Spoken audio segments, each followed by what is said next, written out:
குடலின் ஆரோக்கியமே உடலின் ஆரோக்கியம். இதையே நம் முன்னோர்கள் குடலினை கழுவி உடலினை வளர் என்று பழமொழியாக குறிப்பிட்டுள்ளனர். நம் முன்னோர்கள் அமாவாசை, பௌர்ணமி, ஏகாதசி என்று விரத நாட்களில் மாதம் ஒரு முறையோ இருமுறையோ தண்ணீரை மட்டும் பருகி உணவை உண்ணாமல் விரதமிருந்து உடல் உறுப்புகளுக்கு ஓய்வு கொடுத்தும் பலப்படுத்தியும் உடல் ஆரோக்கியத்தை மேம்படுத்தினர். முன்பெல்லாம் மாதத்திற்கு ஒரு முறை வேப்பிலை கற்கம் அல்லது விளக்கெண்ணெய் குடித்து குடலை கழுவி வந்தனர். நாம் அன்றாடம் உண்ணும் உணவு ஊட்டச்சத்து குறைந்ததாகவும் தீங்கை விளைவிக்கும் ரசாயனங்கள் கொண்டதாகவும் ஆரோக்கியமற்றதாகவும் இருப்பதால் நம் உடலின் இயற்கையான நோய் எதிர்ப்பாற்றல் குறைந்து நோய் பாதிப்பு அடிக்கடி ஏற்படுகிறது.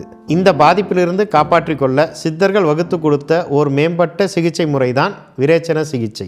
விரேச்சன சிகிச்சையை மேற்கொண்டால் கட் ரீசெட் ஆகி குடலில் உள்ள நன்மை பயக்கும் நுண்ணுயிர்கள் புத்துருவாக்கம் பெற்று உடல் ஆரோக்கியம் பாதுகாக்கப்படும். தேரையர் என்னும் சித்தர் தன்னுடைய பிணி அணுகா விதி நூலில் வருடத்திற்கு 3 முறை இந்த சிகிச்சையை எடுத்துக்கொண்டால் உடல் ஆரோக்கியம் மேம்படும் என்று குறிப்பிட்டிருக்கிறார். இந்த விரேச்சன சிகிச்சை சித்த மருத்துவ ஆலோசனைப்படி காலை 5:30 மணி முதல் மாலை 7:30 மணி வரை பின்பற்ற வேண்டிய எல்லா கிரமங்களையும் உணவுகளையும் தவறாது கடைபிடிக்க வேண்டும். இந்த விரேச்சன சிகிச்சை எடுக்கும் போது உடலின் கேடடைந்த முத்தோஷங்களான வாத, பித்த, கபம் சமநிலைப்படும். இவ்வாறு சமநிலைப்படும் போதுதான் வயிறு, சிறுகுடல், பெருங்குடல், கல்லீரல், மண்ணீரல், கணையம் போன்ற ஜீரண உறுப்புகள் புத்துணர்வு பெற்று உணவு செரிமானம், வளர்சிதை மாற்றம், மலஜல வெளியேற்றம் ஆகிய அன்றாட செயல்பாடுகள் சரிவர நடைபெறும். உடலின் நோய் எதிர்ப்பாற்றல் சரியான முறையில் தூண்டப்பட்டு நம் உடல் தன்னைத்தானே சரி செய்து கொள்ளும் ஆட்டோ ஹீலிங் ப்ராசஸ்க்கு மாற ஆரம்பிக்கும். அதன் பின்னர் தரப்படும் சித்த மருந்துகளை உட்கொண்டால் பல நாட்பட்ட நோய்களை முற்றிலும் பக்கவிளைவுகள் இல்லாமல் குணப்படுத்த முடியும். மேலும் விவரங்களுக்கு தொடர்பு கொள்ளவும்.